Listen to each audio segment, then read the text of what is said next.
Boa noite, estamos iniciando mais um Vidas que Edificam. Sejam bem-vindos e bem-vindas a essa mesa. Que o Senhor fale ao seu coração, que a mensagem e o testemunho de hoje possam impactar a sua vida e a sua casa e que o Senhor te conecte com o seu propósito.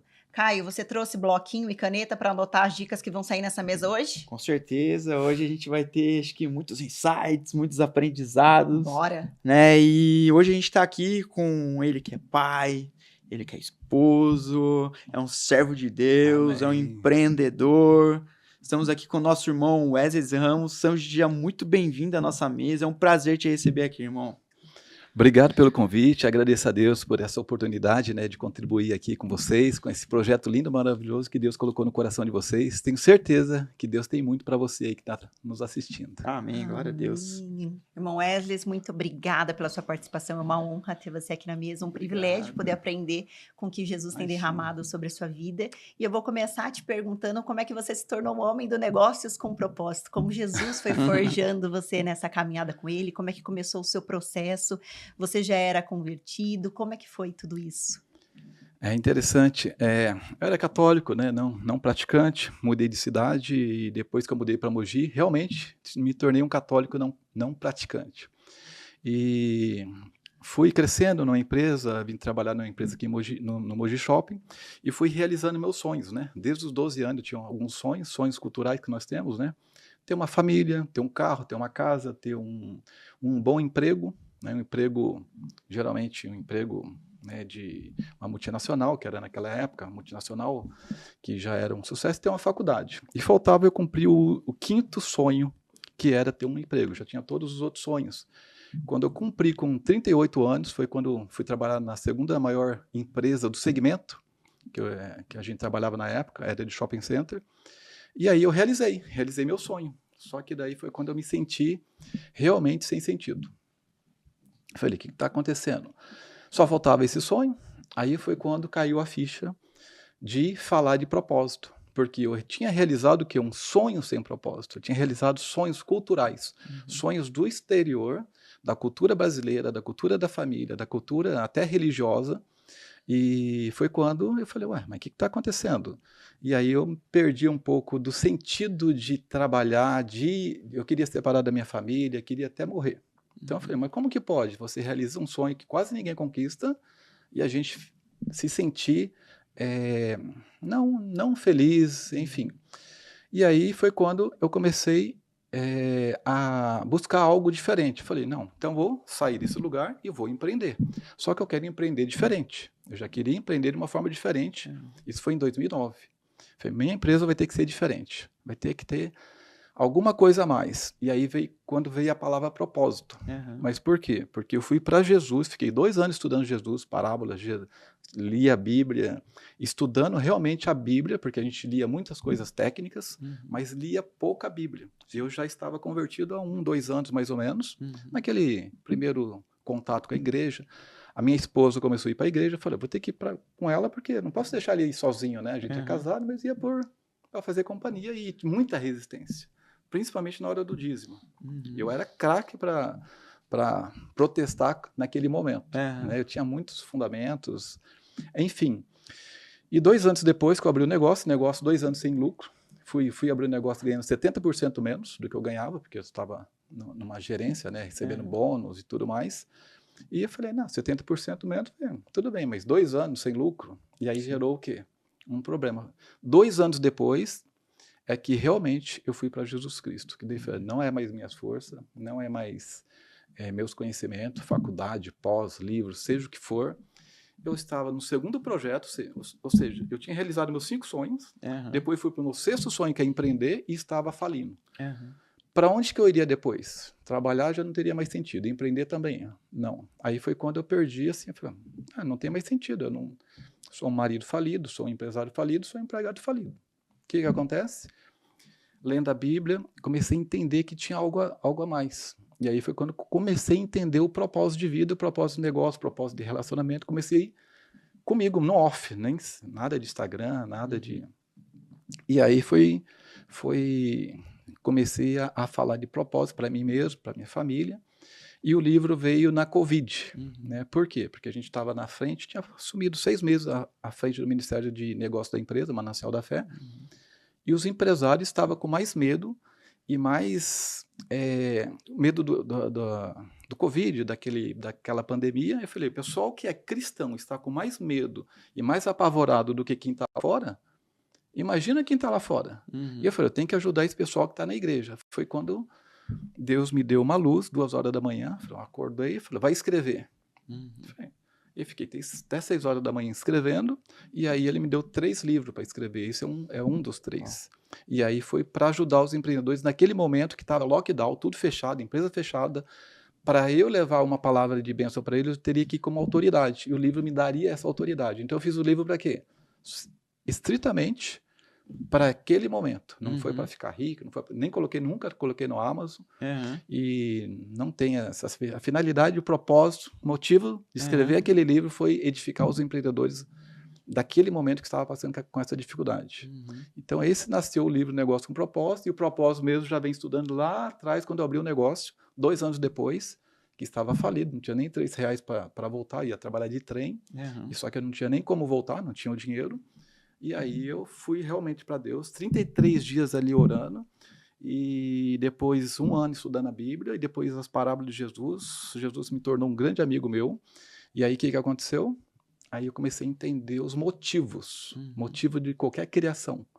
Motivo de uma criação de um negócio, motivo da criação do podcast, que é edificar vidas, motivo da nossa criação. Daí eu fui voltando, falei, onde que começou esse negócio de propósito? Aí eu fui ver, filmes falavam de propósito, lá em 1970, filmes preto e branco, já saía propósito, a gente não tinha percepção, mas eles falavam de propósito. Aí quando foi para Jesus, foi o grande propósito. Aí eu fui lá para Gênesis, Deus não faz nada sem propósito, não cria nada, né? E o propósito já nasce na criação, ele só é ativado no meio do caminho. Então eu fui ativado no meio do caminho, mas eu já nasci com o propósito que Deus me deu, e a gente, como co-criador, pode criar um negócio com propósito, já na origem, não depois. Então a gente é criado por Deus, e depois a gente se perde no meio do caminho, e depois você toma uma decisão de arrependimento e volta para viver o propósito. Aí veio essa história de realizar o sonho cultural, né? E aí eu falei, tem algo a mais aí, não é possível. Você está bem, financeiramente, emprego, família, tudo, e está com um problema. E aí porque eu não estava vivendo o propósito de Deus para minha vida, estava vivendo o propósito cultural para minha vida. Os sonhos que Deus tinha, né, para sua vida. E é até legal isso, porque talvez seja a realidade de muitas pessoas hoje. Alcançaram tudo o que talvez a mente humana imagina e sente esse vazio e fica se questionando, o que falta? Né? Eu tenho tudo, mas não tenho nada. E quantas pessoas estão correndo em torno de um monte de coisas, buscando coisas, principalmente materiais hoje, trabalhando muito e abdicando de coisas que são necessárias, né? Que são princípios, que são essenciais realmente para a gente. Tanta gente adoecendo mentalmente por conta dessa correria. E às vezes é a falta do propósito, talvez. Porque está buscando fora. O propósito nunca está fora, está dentro. Então, dinheiro é fora, tempo é fora, casa é fora, carro é fora. Então as pessoas ficam conquistando a vida toda, trabalhando muito de uma forma intensa, sem um destino que é de Deus para ela, ou seja, buscando coisas fora, conquistas de bens. Então muitos empresários, por isso que conquistam uma coisa, depois outra coisa, e fica sempre buscando algo a mais. Agora um carro, não, agora 2, agora uma casa, agora uma empresa, agora 10 empresas. Mas o preenchimento nunca está fora, o propósito é dentro, o reino de Deus é dentro e o propósito é dentro. Enquanto a gente não mudar esse mindset, essa mentalidade que Paulo já falava, mude a sua mentalidade de buscar as coisas fora, busque as coisas dentro, o reino é dentro. E aí sim a gente vai ser preenchido e por atração você vai conquistar todas essas coisas que estavam fora. O senhor falou do livro. Só comentar, nós já ganhamos os nossos livros aqui, Negócio com Propósito, o seu negócio além do dinheiro, muito obrigado, irmão. O senhor nos presenteou, além dos limites, esse livro aqui também, ele é seu? Esse segundo livro, o primeiro é meu, autor do Negócio com Propósito, lançado no período da Covid, da pandemia. O segundo foi lançado recentemente, é como coautor. Tem 14 autores aí. Eu fiz um treinamento, como superar o medo. Então, além dos limites do medo. Qual que é o problema das pessoas? Grandes pessoas têm o quê? Medo. Medo de prosperar, medo de ficar rico, medo de falar em público, medo de fazer um podcast. Vocês estão aqui rompendo isso. Ou seja, vai transbordar, vai alcançar a pessoa. Medo de tudo. Medo de ter família, medo do medo. Sim. E aí esse livro tem 14 histórias de pessoas que romperam, como romper o medo. Legal. E o último capítulo é o meu.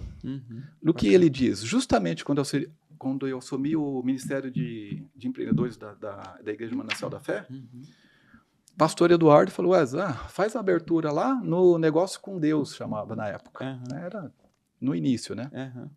6 meses antes da pandemia. Aí ele falou, abre e faz a abertura. O que aconteceu? Era numa segunda-feira, e sábado e domingo era aniversário da minha esposa. E a gente tinha programado uma viagem para curtir o aniversário dela. Quem disse que eu consegui curtir sábado e domingo? Não curti. Ela ficou lá na praia, curtindo, e eu estudando um versículo para falar 5 minutos. Porque eu tinha medo de falar em público. Sim. E aí, como que eu fui romper isso? Na segunda-feira eu cheguei, esqueci tudo. 2 dias mudando de versículo, orando e falando. Chegou lá, praticamente nem lembrei o que eu...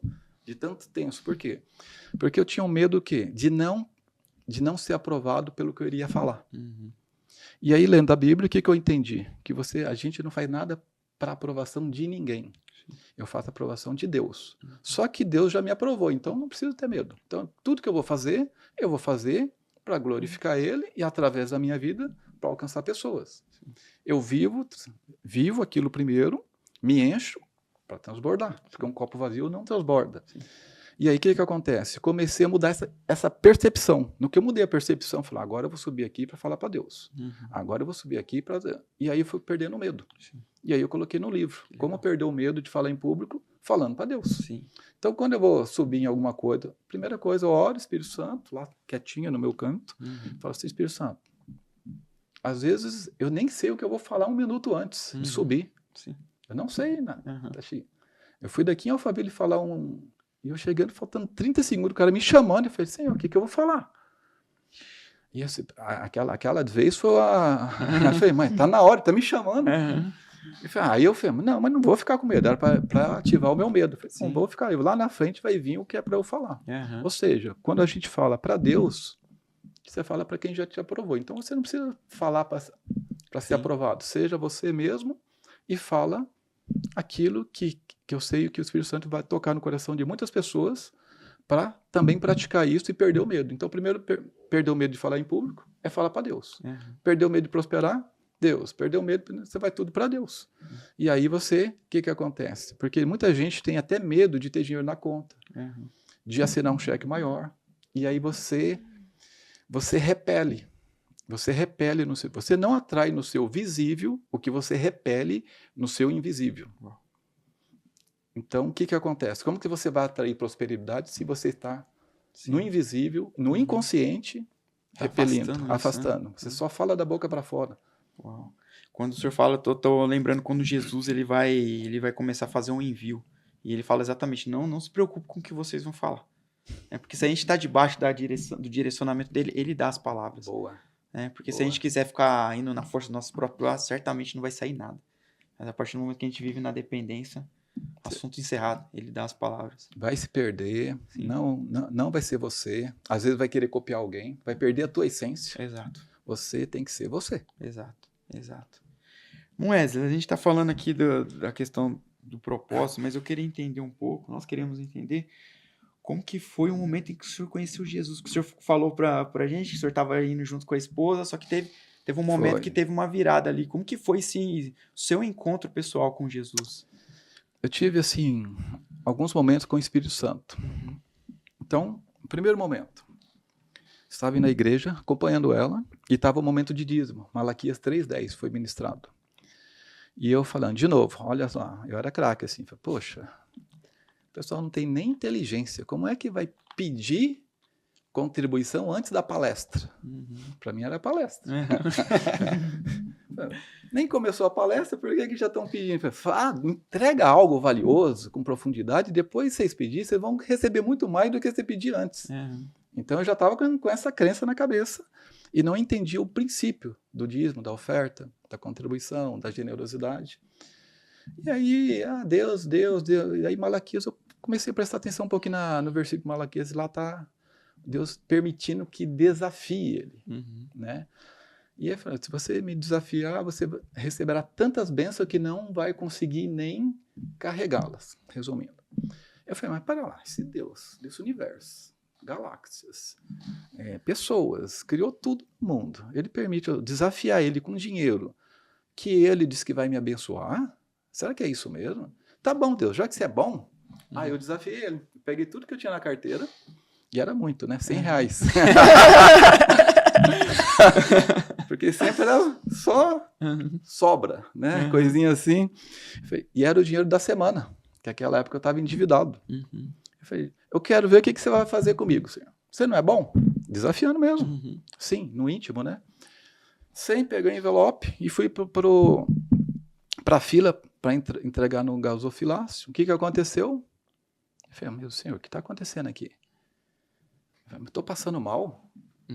Estava passando mal, mas aí eu estudo muito essa questão de emocional, status. Mas isso aqui não é nem tato, nem estou andando. Mas isso aqui não é natural, isso aqui, o que está acontecendo? E eu caminhando. Daí eu falei, não, eu acho que tu tem um AVC. Não, mas não é AVC, AVC não é assim, não, mas tu tendo um ataque ao coração. Não, também não é ataque ao coração. Eu estava tendo uma experiência com o Espírito Santo.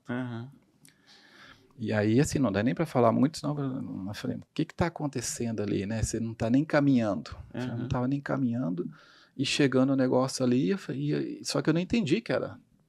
Aí eu voltei, fiquei conversando com ele, falei, nossa, então você existe, está conversando comigo? Falei, mas eu estou ficando doido. Mas não estou ficando doido, está aqui. Enfim, passou, daí eu comecei a prestar atenção na palavra. No outro dia, 9 horas, na hora que eu sento na cadeira para trabalhar, chegando assim, sentei e toco o telefone. No que eu toquei o telefone, fui atender. Alô, Wes, vem para a reunião aqui. Eu falei, mas não tem reunião. Não tem a reunião marcada. Não, vem para cá que eu quero te falar. Aí chegou lá, falou, a gente quer que você seja sócio aqui da nossa empresa. Você não precisa colocar nenhum real. E você que vai coordenar tudo aí, vai ser sócio e dar aí os diretivos. Tinha uns 3 programadores lá. Era a área de tecnologia. E aí eu falei, mas por que eles estão me chamando para ser empresário e eu não me via como empresário? Foi quando deu a luz, depois que caiu a ficha, Malaquias, que... Fazer prova de mim. Imagina. E aí que eu comecei a pensar em ser empreendedor. Naquele momento. Então, já só crescer como empregado. E aí o que aconteceu? Foi tocando, só que por falta de sabedoria, bota 1, bota 2, tinha mais de 10 sócios. Aí não funciona. Então, primeira coisa, vai abrir um negócio, cuidado, colocar 10 pessoas na mesa, isso daí é muito complicado, né, gente? Mas abriu, eu falei, eles estão me vendo como empresário, eu não estou. Porque eu tinha crenças de, talvez, sei lá, de não merecimento. E aí foi quando eu atrelei ao versículo e comecei a prestar mais atenção. Foi uma primeira experiência. E aí foi quando eu comecei a ir para Jesus mesmo, né? Mesmo assim, passaram um tempo, parece que a gente volta a repetir, reprogramar, viver a programação. E aí o que aconteceu? Foi se distanciando, até que quando eu abri o negócio, depois que eu abri o negócio, 2 anos depois, dentro do trem, aí foi quando eu tive outra experiência com Deus, que eu entreguei para Ele. Eu falei, Senhor, a minha vida agora realmente é só do Senhor, porque naquela época eu era empregado. Então eu tinha dificuldade financeira, mas estava empregado. E quando passou alguns anos, eu abri o negócio e depois eu não andava para ser mais empregado e nem empresário, aí eu falei, agora não é mais comigo. Aí eu entreguei, foi quando realmente eu me entreguei para Jesus, foi dentro de um trem. Uau. E como a sua fé foi mudando a sua mentalidade e te transformando em Jesus? Então, naquele momento que eu falei que era só dele, eu já estava lendo a palavra, daí eu fiz um propósito de ler a Bíblia o ano inteiro e estudar todas as parábolas de Jesus. E aí começou a vir os porquê, as explicações dos porquê, né? O porquê é o propósito. Por que você faz isso? Por que e para quem? Para Deus e o porquê que você faz. E aí o que acontece? E o como é o caminho. Então, como você faz? Aí você vive o propósito no caminho. Quando você vive o propósito no caminho, você não desiste. Sim. E eu estava desistindo da vida, estava desistindo de tudo, porque não estava com o propósito ativado. E então eu fui para Jesus, Bíblia, desconectei com o mundo. 2 anos praticamente, diminui meu relacionamento com o exterior, com pessoas, festas, enfim, e foquei só na Bíblia, entender, lendo a Bíblia, e eu não queria nem ler livros externos para não me contaminar, eu queria exclusivamente da Bíblia. E aí foi quando foi aprofundando, eu falei, meu Deus, tá tudo aqui. Sim. Casamento tá aqui, relacionamento tá aqui, finanças tá aqui, vida, o porquê que a gente está aqui. E eu falei, nossa, eu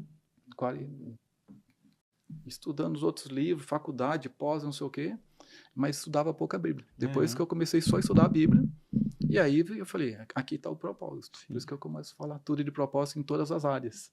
E aí eu distingui em 7 áreas, que é o suficiente para você ter uma vida com propósito. Você falou também que te chamaram para uma mesa, te convidaram para ser empresário e você não entendia por que tinha sido chamado, que tinha uma crença ali limitante de merecimento, né? Muitas vezes a gente acaba se sabotando, achando que a gente não merece, mas Deus que vai abrindo as portas e nos colocando em determinados lugares. Isso. Como é que foi a virada de chave para você nesse reconhecimento da sua identidade em Jesus? O que Jesus tinha derramado sobre você, que as pessoas eram capazes de enxergar, mas você ainda não reconhecia?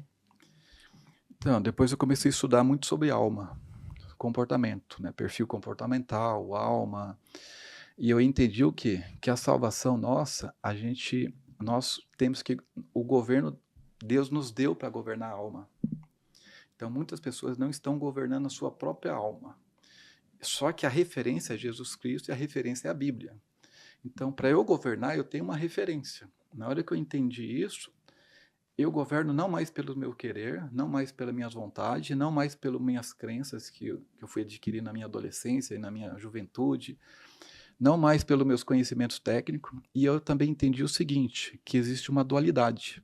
O que é? Espírito e natural, sobrenatural e natural. Na hora que a gente entender e governar essas duas coisas, ora eu transito no sobrenatural, ora eu transito no natural. E porque eu entendi isso de Salomão. Salomão pediu sabedoria para governar o povo, mas também para entender isso. E então a maior dificuldade é entender quando é que a gente vai para o sobrenatural e quando é que a gente vai para o natural. Porque quem é espiritual, espiritualiza tudo, até o natural. O que é natural? Tempo, dinheiro, conhecimento, enfim, mas fica só em tempo e dinheiro o suficiente. Então, o natural, Deus nos deu uma procuração lá em Gênesis. Governe, domine. E as pessoas estão transferindo esse domínio para ele de novo. Aí você fica espiritual. Bate em você e volta para Deus. Bate em você. Ou seja, as pessoas não se responsabilizam pela procuração que ele nos deu. Pelo domínio, pelo governo. E aí, onde que mais a gente toma decisão? Em cima do nosso sentimento, nossa alma, nossos pensamentos. Então, se eu for bom em governar minha alma, baseado no espírito, eu estou no propósito. Porque sempre minha decisão vai ser baseada em princípios e valores. Sim. Mas e minha vontade? Ela vai sendo substituída com o tempo, uma transição. Ela vai saindo, vai se preenchendo mais de espírito e de propósito, e vai saindo alcoolismo,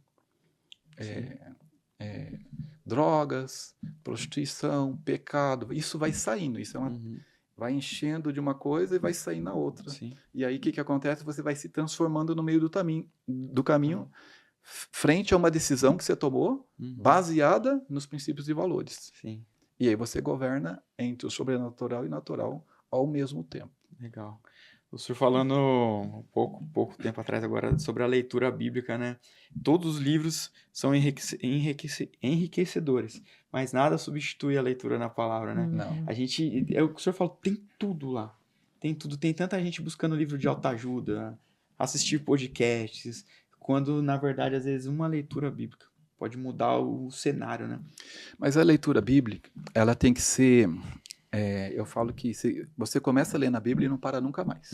Exato. Por quê? Porque são níveis de profundidade. Você lê um versículo hoje, do jeito que você tá tão machucado, de repente você lê, é superficial, talvez não vai ter nem tanta transformação. Mas você fala, mas isso aqui eu não consigo fazer. Eu lia Provérbios, né? Falei, nossa, mas também que tem um monte de coisa para fazer, e quem vai conseguir fazer tudo isso aí? Do jeito que você estava naquele momento, né?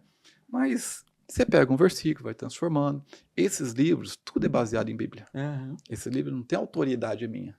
Então, eu extraio da Bíblia e cocrio. Então, um negócio com propósito, ele é baseado na Bíblia. E nas minhas transformações baseado na Bíblia. Esse, além dos limites, fala do medo. A Bíblia fala muito de como romper o medo. E uma das duas formas de romper o medo que está aí, tem outras. Coloquei só duas. Primeiro, é você fazer tudo para Deus. Então, mudar essa percepção emocional e almática. Vou fazer para Deus. Se tiver só uma pessoa, faz só para uma pessoa. Se tiver 1000, faz para 1000. Você não conta mais pessoas em volta, porque você está fazendo para Deus. Sim. Então, tanto faz. E a outra, ativando o propósito. Na hora que você está na sua essência, no seu propósito, você fala do jeitinho do que você é. Você foi desconfigurado, a gente foi desconfigurado, ficou com traumas, medo. Então, a gente vai ser o que é. Ou seja, mas qual que é o propósito? Com amor, no dom. Eu falo muito de dom, a essência, que cada nós temos um dom. Então, o meu dom é para complementar o seu para complementar o dela complementa o meu. Ou seja, a gente é um corpo. E aí, só que muita gente está fora do dom e fica invejando o dom do outro. Sim.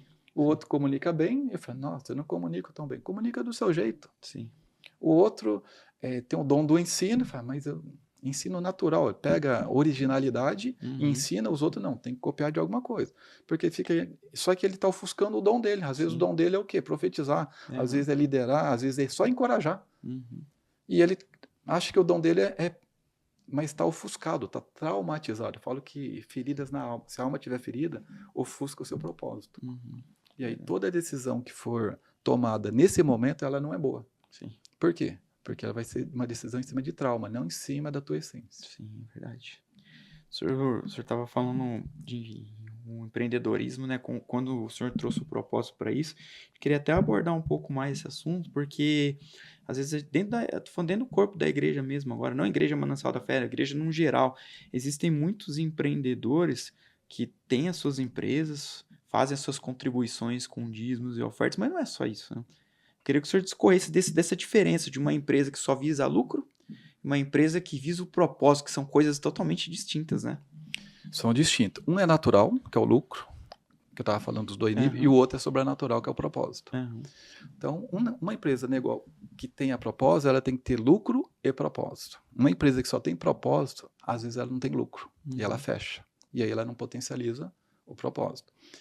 Outra empresa que só tem lucro, que é a grande maioria, só visa dinheiro, mas ainda não entendeu o motivo de abrir o seu negócio, cresce até. Essas pessoas são boas de crescer, sabia? Elas conseguem multiplicar, cresce porque elas exageraram no natural. Em como multiplicar negócio, como multiplicar dinheiro, liderar, enfim. Só que não trouxeram o propósito para o seu negócio. E aí fica um negócio sem sentido. Então, o que é? Lucro e propósito. Então, a gente tem que se capacitar no natural. Eu tenho que ser bom, eu tenho que me capacitar, né? Administrar pessoas, administrar dinheiro, administrar o tempo, administrar recursos, tudo isso é natural. Então, quem é bom nisso, multiplica. Que isso é um princípio que Deus deixou para nós. Então, quem é bom em fazer crescer o negócio é bom administrador. Apenas a palavra administrador. No que eu trago fiel, eu trago propósito. Então, tem que ser um administrador com propósito. Aí eu trago o quê? Princípios para aplicar no meu negócio. Integridade, generosidade, gratidão, todos os princípios de Deus, honra. Aí eu trago para Deus, trago Deus para o meu negócio. Então, um negócio com Deus. Então, se eu tiver Deus no meu negócio, eu tenho um negócio com propósito. Só que não é tão simples assim. Né? Não é tão simples, porque eu tenho que me capacitar agora em aprender todos os princípios para aplicar no negócio, na minha vida e na minha família. E as pessoas têm dificuldade de aprender, porque elas foram o quê? Doutrinadas a decorar. Sim. Quem decora não vive. Quem aprende, vive. Só que as pessoas travam no aprender, porque aprender exige responsabilidade de pagar o preço. As pessoas não querem pagar preço, não se assumem a responsabilidade de governar a própria vida. E aí o que acontece? Não consegue aplicar isso nos seus negócios.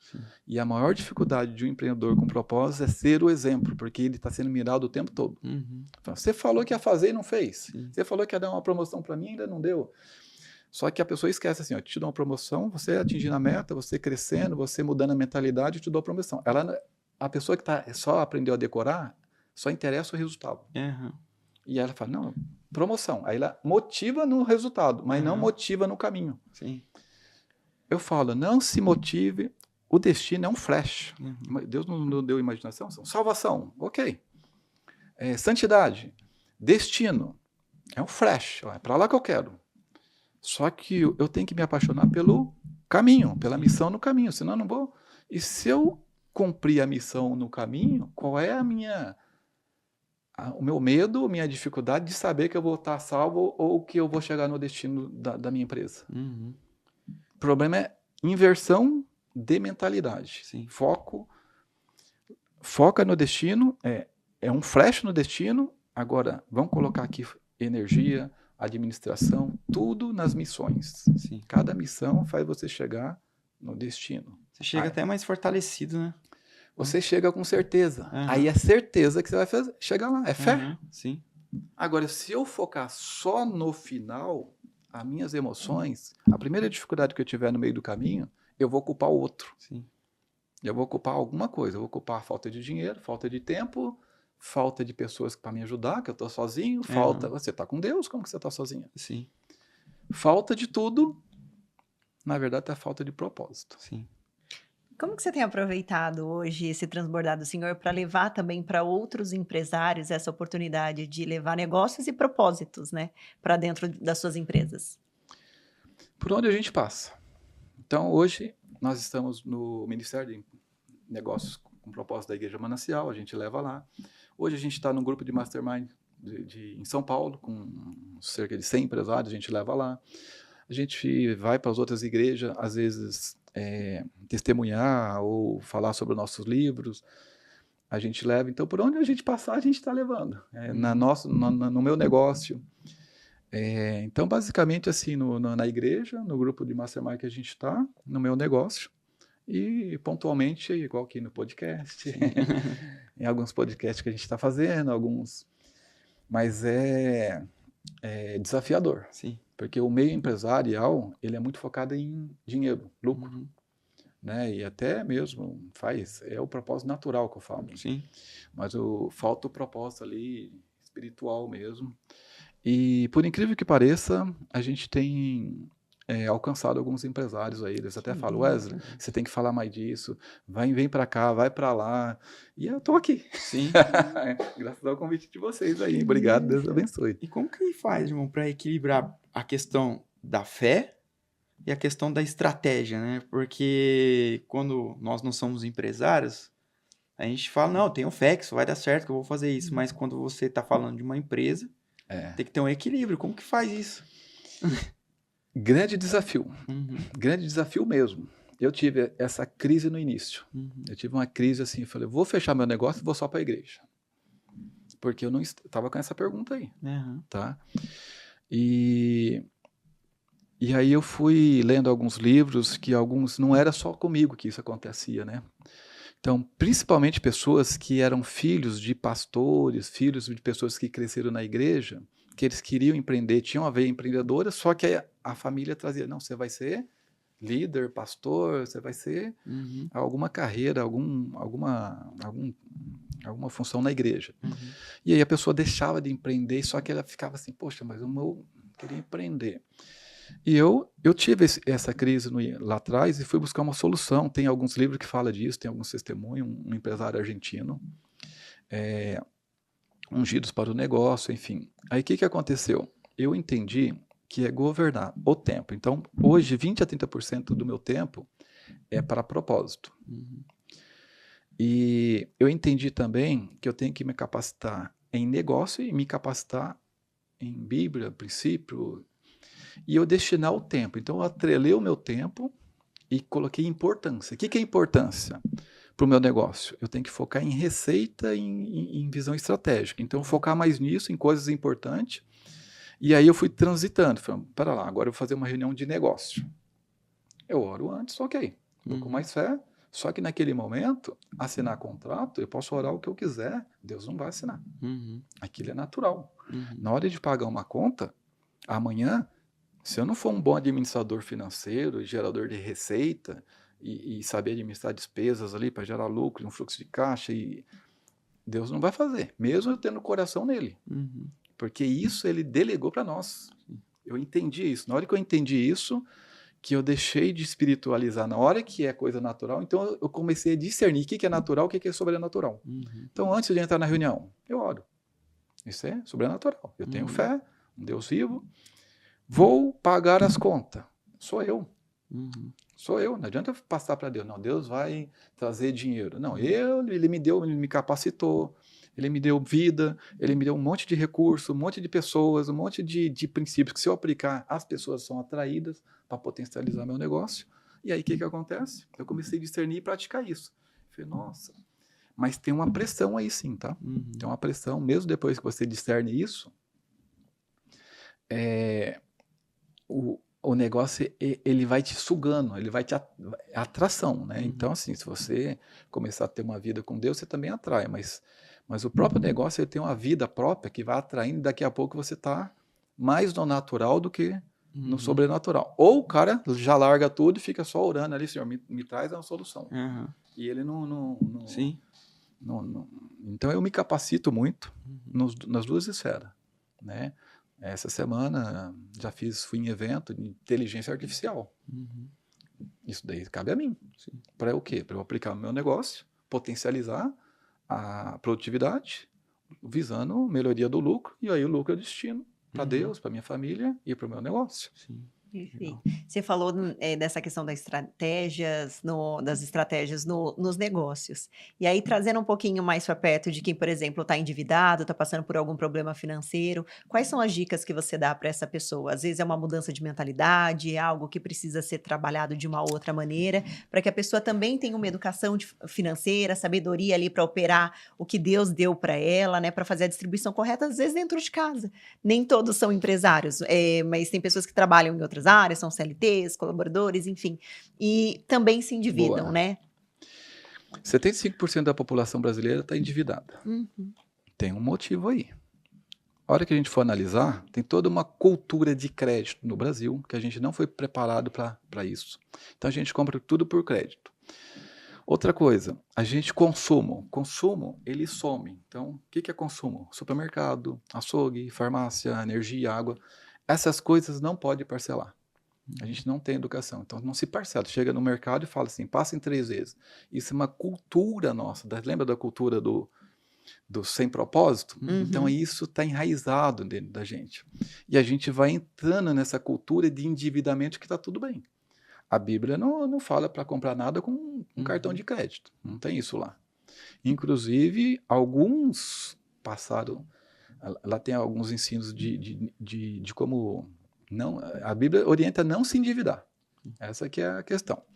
Mas vamos lá. Primeiro, eu mudei de cidade porque eu estava endividado. Eu morava no Paraná, mudei para Mogi das Cruzes. Um dos motivos era porque eu estava endividado. Segundo, cresci, promoção, dobrei o salário. 4 anos depois, aí comprei um apartamento, tive que vender por causa que estava endividado. Ou seja, eu estava ganhando o dobro. E endividado de novo. Depois abri um negócio, 2 anos depois não tinha R$3. Ou seja, é mentalidade emocional, crenças no dinheiro.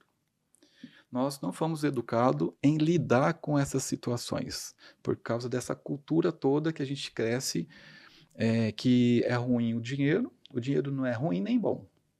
Ele não é ruim nem bom, é você que dá o destino para ele, ele é neutro. Então ele pode ser bom. Sim. Então eu escolho aplicar o dinheiro em coisas boas. Ok, família, patrocinar eventos da igreja, ajudar necessitados e a minha família, e deixar herança para minha família. A gente segue alguns princípios lá. Então, como sair das dívidas? Como que eu saí dessas 3 dívidas? Primeiro que eu saía sem propósito, que foi o quê? Eu estava endividado, mudar de cidade. Vai resolver mudar de cidade? Ficar endividado? Não. Eu tive 4 anos depois, endividei em Mogi.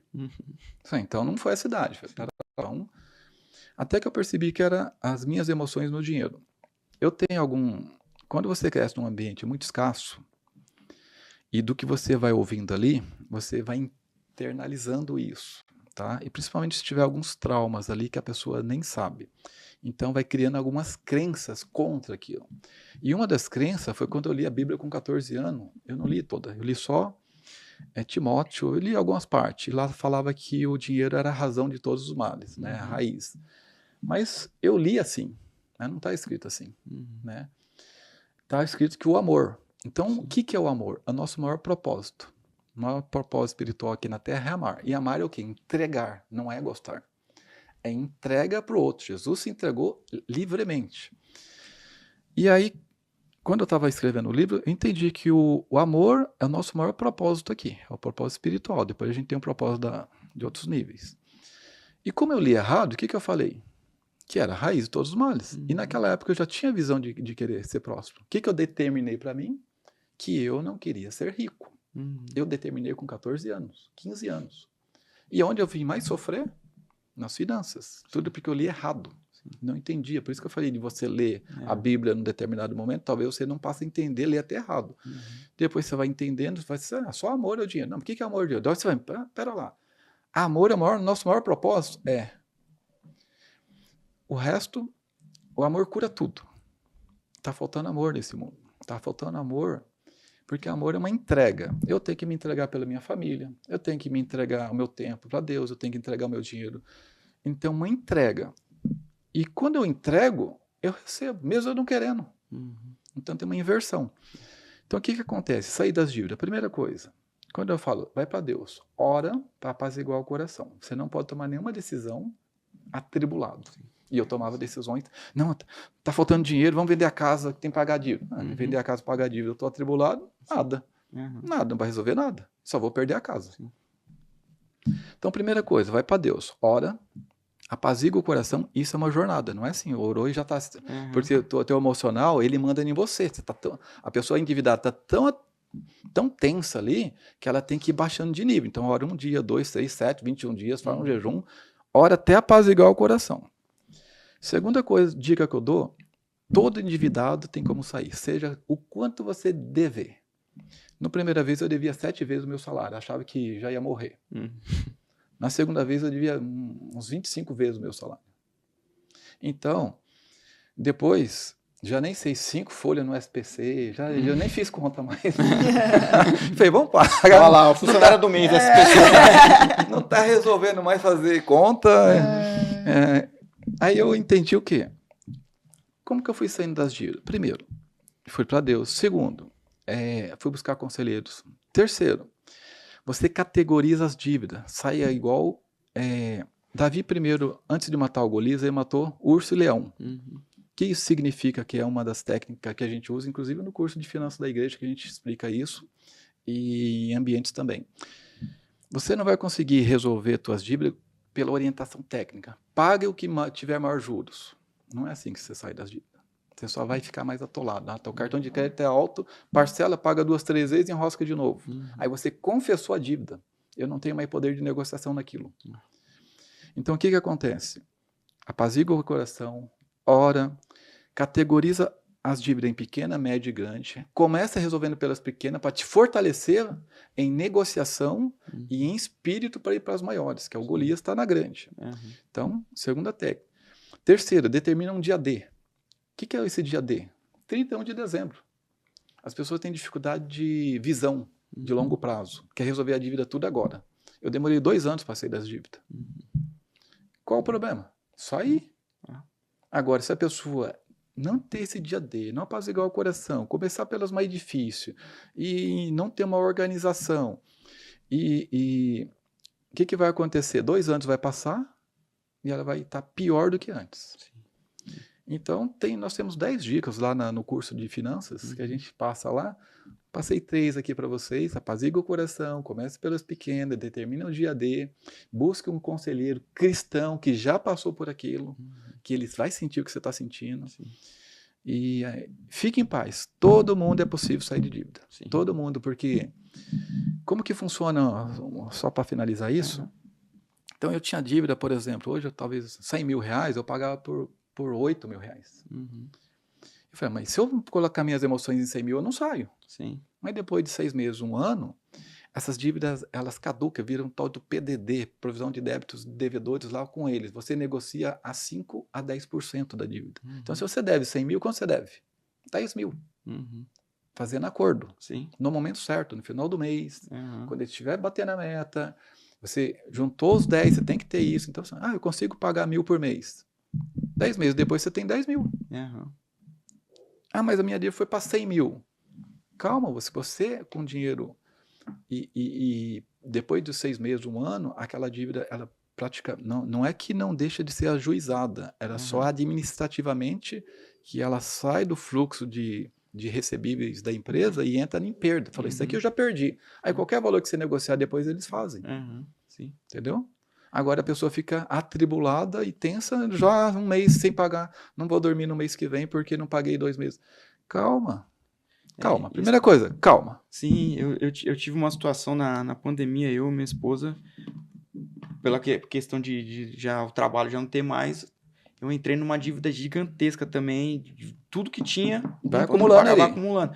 Eu fiz exatamente isso, a gente começou a pegar as menores, e cada vez que a gente conseguia terminar de pagar uma conta, aquilo ia fortalecendo. Falei, opa, calma aí. E aí aconteceu justamente isso, eu tinha dívidas altíssimas, e a hora de quitar ali foi irrisório, né? Isso dá a verdadeira paz vem aí, depois que acabou tudo, mas ter esse entendimento durante uma crise, se não tiver Jesus, se torna ainda mais difícil. Porque ela começa a fazer igual eu fazia. Eu tinha 15 empréstimos, um para pagar o outro. Sim. E os 15 atrasados. E aí o que acontece? Chega num ponto que o banco não empresta mais, trava tudo, o banco bloqueia tudo. Aí eu tive que receber minha remuneração em apartado, eu não podia receber no banco. Porque 2 anos assim, graças a Deus, na época eles faziam a parte, e aí eu fui negociando e saindo. Então, fique em paz. Você que está endividado, muda a sua mentalidade, ora, vai para Deus, fique em paz, toma decisões só quando você estiver em paz e com gente aconselhando em como você sair. O senhor falou há pouco de algo que me chamou a atenção aqui, aquela questão da pessoa que ela tem hoje um nível de vida, o salário dela sobe, e ela acha que agora as coisas vão melhorar, vou começar a investir, e ela nunca consegue fazer isso porque ela acaba também gastando demais. E aí me vem a palavra que fala, né, que a gente não pode servir a 2 senhores, né? E às vezes a gente, sem perceber, a gente está servindo a mamon, né? Porque a gente tem uma prosperidade, e em vez de a gente ali pensar no futuro da família, que nem o senhor falou, poxa, eu tô deixando a herança para os meus filhos, a gente começa a gastar, e de repente essa realidade, de repente dá uma virada, já não tem, a empresa quebra, qualquer coisa assim, aí como que ficam as coisas, né? Então a gente tem que tomar muito cuidado com isso aí, né? Isso é muito comum acontecer, hein? Essa semana eu atendi um caso assim. Então o que acontece? A pessoa tinha um estilo de vida lá em cima, depois agora não tem mais a renda que tinha e não consegue viver um novo estilo de vida. Quando eu vendi o apartamento, eu diminui meu estilo de vida abruptamente. Eu falei, eu tenho que pagar esse preço. Por quê? Eu não fui responsável ali, agora tem que ser responsável para sair dessa situação. O que acontece? Essa pessoa ainda está presa nas suas emoções, lá nas suas crenças do passado. Então ela viveu no mundo de escassez e obteve alguma coisa agora, melhor, e aí ela não consegue mais. Fala, nossa, eu vou sentir aquela dor de novo. Isso é inconsciente, tá? Isso é inconsciente, sem perceber. Fala, nossa, não, eu não aceito voltar para tal lugar, eu não aceito diminuir o meu carro. Até quando eu estava investindo agora em mentoria, cara, eu vendi meu carro e fiquei a pé, investindo em mim. As pessoas não fazem isso nunca, jamais. Por quê? Primeiro que a crença já tem um limite. Fala, nossa, tal valor é muito caro. Eu tive que romper vários níveis de crenças para investir em coisas maiores, para romper crença. Eu falei, eu tenho que romper isso. E é só uma crença. Nas finanças, a gente tem cerca de 30 crenças. Como que a gente vai prosperar com 30 crenças dentro da gente? Desde amor ao dinheiro, raiz de todos os males. É uma simples frase assim, que dinheiro não dá em árvore. Essa frase não quer dizer muita coisa, a frase em si. O contexto emocional que foi gerado aqui, que é o problema. Então, na hora que um pai fala, ou um filho fala, pai, eu quero dinheiro para ir para o cinema. A filha já vai gritar. Filho, você está pensando que dinheiro dá em árvore? Sim. Então essa frase é o contexto. A filha pedindo para o pai para sair com as amigas, para um desfrute, uma celebração em amizade, em relacionamento. E aí o pai, porque está machucado, né, porque não consegue administrar suas finanças ali direito, o que acontece? Fala uma frase. E aí gerou uma crença, que dinheiro é difícil. Meu pai trabalha tanto e não tem dinheiro. O que a filha vai fazer? Não quero fazer o que meu pai faz. Não quero essa vida que meu pai tem. Mas ela não toma uma decisão racional. Ela é jovem, adolescente, não é assim. Nossa, então meu pai trabalha muito, então ele não tem dinheiro. Ela tem até pena, dó e fala, tá bom, pai, obedece até. Mas na dualidade, isso é o racional. No irracional, gerou uma crença. Aí depois, uma outra pessoa fala, nossa, como você... Vem 3 pessoas ali, principalmente mulheres, né? A questão da autoimagem. Aí elogiou 2, só não elogiou você. O que ela fez? Nada de mal. Mas o que gerou? Falei, pera lá. Será que eu não estou bonita? Será que minha roupa... E aí você vai olhar para tua roupa está desgastada, teu tênis está sujo e você não cuidou do cabelo. Gerou outra crença. Sim. Na hora que você tem esse estilo de vida que dobra o salário, o que você vai fazer? Já vai suprir essas crenças. Você vai gastar muito mais em cabelo, muito mais em sapato. Por isso que muita gente tem um monte de sapato que nem sabe por quê. Por causa que lá atrás teve um momento desse. Depois outra muito em cabelo porque teve um momento desse. O homem, mesma coisa, que o carrão, chegou o carrão, aí fica gastando em carro, querendo ser o moleque lá de trás, daquela época do adolescente, que era bonito ter carro. Então são crenças que vão sendo instaladas, e se eu não romper isso, eu posso ganhar o dobro, o triplo. 10 vezes mais não vai mudar nada. Sim. Só vai potencializar o que está dentro de mim, que é a minha crença, minhas dores ainda estão ali dentro. Só que quando eu passo a ter uma vida com propósito, com Deus, isso vai sendo curado de forma imperceptível. E aí vai sendo curado. E cada princípio cura uma coisa. Então, quando você tem uma vida com propósito, por isso que eu falo, propósito é comunhão. Comunhão de princípio, comunhão de valores. Para curar um monte de coisa, que a gente nem sabe o que é. Então, sair das dívidas. Primeiro, apazigua o teu coração, vai para Deus, busca o conselheiro, começa pelos pequenos, se organiza um pouquinho, você já saiu das dívidas, porque se eu sair, você saiu, um monte de gente saiu. Exato. Fique em paz. Agora, com Deus, né? Sim. Bom, a gente está começando a encaminhar para o final aqui. Passou muito rápido. Antes de a gente encerrar, eu queria testemunhar algo que eu vi acontecendo sem antes conhecer o senhor. Teve um culto que o senhor falou, a gente trabalha no mesmo complexo ali no Mogilar, eu trabalho numa empresa lá também. E eu vi um culto do senhor falando que antes de o senhor trabalhar onde trabalha, o senhor ia na praça orar. Naquela pracinha ali. Eu presenciei isso. Nossa. Eu nem sabia que o senhor era da Manancial, mas eu tive um momento de crise. Eu já trabalhando eu trabalho numa empresa de comércio exterior e foi Deus que me colocou lá, porque quando eu entrei lá eu estava estudando educação física, então não tem nada a ver uma coisa com a outra. E por muitas vezes eu ficava nessa praça e eu falava, Deus, fala comigo. E eu vi o senhor passando, rodando, eu não fazia ideia, eu vi o senhor falando, eu falei, nossa, esse homem é louco. Eu vi o senhor, e depois eu entendi... Depois eu entendi que o senhor estava orando. Quando o senhor contou isso aí, né? Lembra que minha os primeiros vídeos do Instagram que eu fazia ali. Eu lembro que eu falei pra minha esposa, nossa... A pracinha aqui sossegada. Eu falava pra ela assim, nossa, eu via esse irmão, eu não sabia seu nome, nada, eu vi esse irmão orando, eu achava que ele era maluco, que eu vi ele falando sozinho lá, agora eu entendo, e vendo que aquilo era o começo. Nossa, cara, como que Deus trabalha e a gente está aqui hoje, hein? Do que é a sua empresa hoje. Glória a Deus. E pegando esse gancho, eu queria que o senhor deixasse uma mensagem de fé, de encorajamento para quem quer começar um negócio assim como o senhor começou, que o senhor pudesse transmitir uma mensagem. O que eu fazia ali antes de... Então, para não tomar todo o espaço do celular, então eu ficava falando sozinho do que eu ia fazer o vídeo, porque eu não sabia nem ligar o Instagram direito, né? Na hora eu disse, mas será que tá ao vivo? Não tá? Eu nem sabia se tava ou não. Daí depois eu aprendi a fazer no vídeo normal do celular e depois dava para subir o vídeo. Então eu dava uma volta que tinha que dar 1 minuto, porque parece que o tempo do story é 1 minuto, né? Algum WhatsApp. E aí eu treinava, falei, nossa, passou de 1 minuto, dava 1 minuto e 20, 1 minuto e 30, eu tinha que começar de novo e cortar algumas coisas. E aí eu ficava falando e depois eu pegava o celular e nessa praça aí, o que eu fiz um vídeo ali? Foi na Logo no primeiro ano da Covid, eu fiz um vídeo que eu tinha o prédio ali, edifício dual. Eu tenho um escritório em São Paulo, ia trabalhar em São Paulo, e o Covid, e aquele momento, eu falei, ia para São Paulo, eu falei, nossa, o mundo está acabando, São Paulo não tem mais movimento, Marginal de Tietê não tem mais trânsito. Aí eu fiz um vídeo declarando ali, um dos vídeos, falei, Senhor, me traga para esse prédio dual aí, estou fazendo esse vídeo pela fé, porque eu não tinha recurso nenhum. E eu falei, até dezembro do ano que vem eu quero estar ali. Porque eu não quero mais ir para São Paulo, não. Isso era em julho.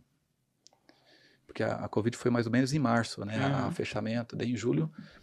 Aí eu fiz esse vídeo, 4 meses depois eu estava assinando o contrato e entrando ali. Glória a Deus. E eu falei, não tem nem como. Dezembro do ano que vem ainda, para dar o sinal, não sei nem como que eu iria arrumar esse dinheiro do sinal, que depois ia dar um jeito de financiar. Eu sei que 4 meses depois assinei, entrei ali. Então, só para testemunhar, com um desses vídeos, foi o vídeo para eu comprar ali uma sala comercial ali nesse prédio, e a gente está ali agora levando a célula justamente por causa desse motivo. Sim. Porque quando eu vi aquela sala lá embaixo, eu falei, aqui dá para falar a palavra de Deus. E um dos motivos de comprar o prédio foi isso, por isso que a célula é lá. Esse é o motivo da célula ser lá, não é... Uau, agir de Deus, né? Eu tinha que falar, eu via, não sabia nem que nós éramos da mesma igreja. Eu tava num momento de desespero. Quando eu via o senhor passando, eu falava assim, eu vi o senhor falando, eu falava, nossa, esse homem é maluco. Ele tá falando sozinho. Daí depois eu falava, Deus, usa a boca desse homem pra falar comigo, se ele for servo do senhor. E não aconteceu. Mas quando eu vi o senhor contando isso no culto, Deus começou a ministrar no meu coração. Fala, ó, esse é meu servo que tinha um sonho, e o senhor estava testemunhando isso que o senhor falou agora. Ele tinha um sonho, e eu concedi esse sonho. Então continue buscando, continue persistindo, né? E foi muito abençoado esse dia aí. Foi uma honra e glória do Senhor. Então... Olha, o que eu tenho para dizer com isso? Quando você tiver nas dificuldades, emocional abalado, hoje eu tô feliz, tá? Que eu pedi para Deus me dar emoções assim. Olha só, vem dando. Então, se você tiver muito abalado, não tiver vendo saída, eu tô falando que eu já vivi, tá? Tiver com o seu emocional abalado, querendo tirar a sua própria vida, desistir da sua família.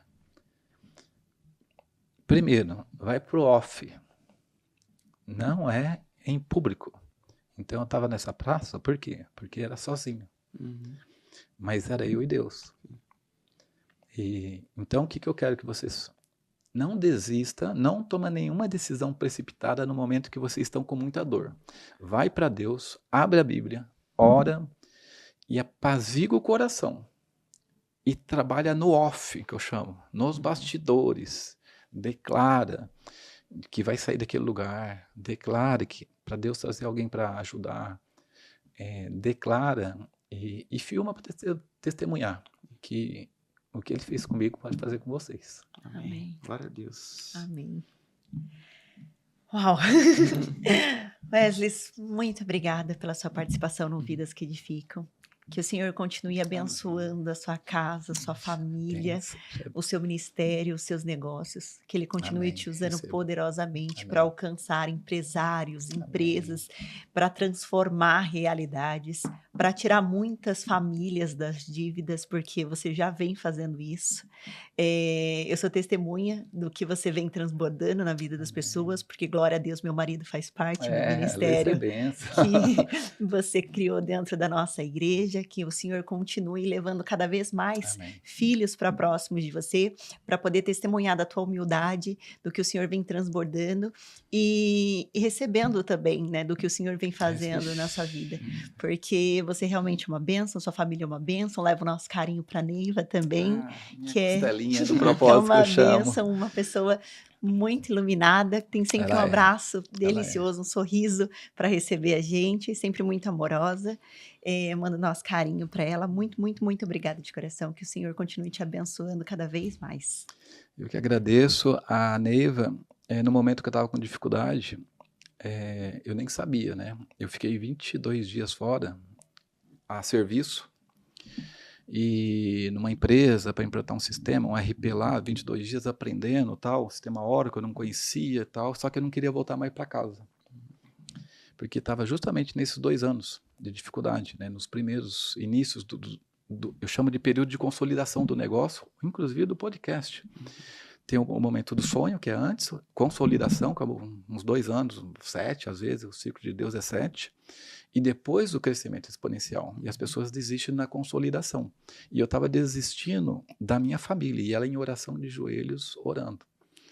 E eu fiquei sabendo isso 2 anos depois. Então, um beijão para você, eu chamo ela de costelinha do propósito.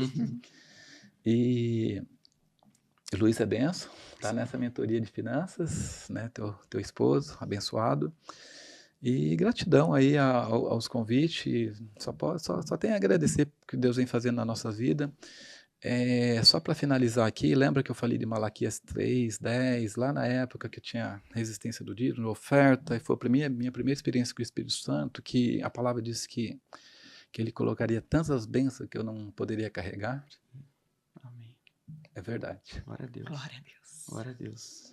Então, hoje estou escolhendo bênção, não dá para carregar, mas decidindo com propósito. Sim. Então, que Deus continue abençoando esse lugar, esse projeto abençoado, já é bênção, porque amém. Deus já nos abençoou lá em Gênesis, vocês já são bênção, esse projeto já é bênção, porque nasceu de pessoas abençoadas, e eu declaro aqui muitas vidas transformadas, porque aqui realmente vidas que edificam. Amém, glória a Deus. Eu reforço aqui o agradecimento da Natasha. Obrigado pelos livros que o Senhor nos deu. Muito obrigada. Ferramentas valiosas, né? Bom, o Wesley está aqui com a sua mídia aqui atrás, aqui, né? Minha princesa do propósito. A princesa do propósito, a costelinha do propósito, é a casa do propósito. O príncipe do propósito. Príncipe do propósito lá, a casa do propósito. É isso aí. Então, para a gente encerrar, eu vou fazer uma oração aqui para a gente. Amém. Recebemos. Senhor Deus e amado Pai, em nome de Jesus, Senhor. Nós te agradecemos por mais esse episódio, Senhor. Obrigado, que tudo que foi dito, tudo que foi compartilhado nessa mesa, como já dissemos no começo, seja para a honra e glória do seu nome, Pai. Abençoe as pessoas que estarão assistindo esse episódio, que elas possam ser edificadas, Pai, e ativadas na fé para a honra e glória do Senhor, Pai. Nós te louvamos pela oportunidade de falar do Senhor, Pai, e pelo privilégio, meu Deus, de compartilhar de tudo que tu tens feito em nossas vidas, em nossas casas, em nossos trabalhos, em nossas famílias, Pai. Nós te louvamos em nome de Jesus. Amém. Amém. Parabéns. Estamos encerrando mais um Vidas que Edificam. Muito obrigada por nos acompanhar até aqui. Se essa mensagem tocou o seu coração, se inscreve no canal, curte, comenta, compartilha com todos os seus amigos e familiares, envia para aquele amigo que está passando por uma dificuldade financeira, pensando em desistir, envia para aquele empresário que ainda não colocou propósito dentro da empresa dele. Vamos permitir que o Senhor entre dentro desses lugares, transforme realidades, conecte cada um desses seus filhos com o propósito deles e que você seja abençoado. Em nome de Jesus, até a próxima semana, se Deus quiser. Até mais, galera. Tamo junto. Valeu. Tchau, tchau.